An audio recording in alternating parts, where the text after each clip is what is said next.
मानु नाम बोले सावली धाम रूड लागे हो माँ हो माँ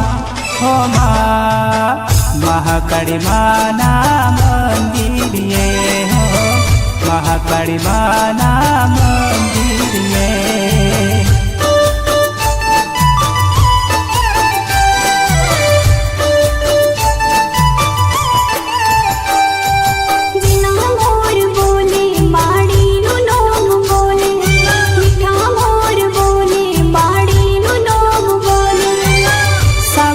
धाम रूड लागे हो माँ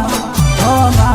हो माँ महाकाली माना मंदिर ये हो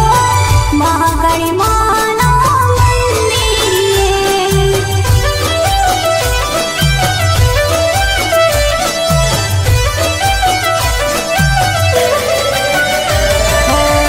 ऊंचा मंदिर ये ध्वजा लहराए सावली धाम रूडू शोभतो सावली धाम रूडू शोभतो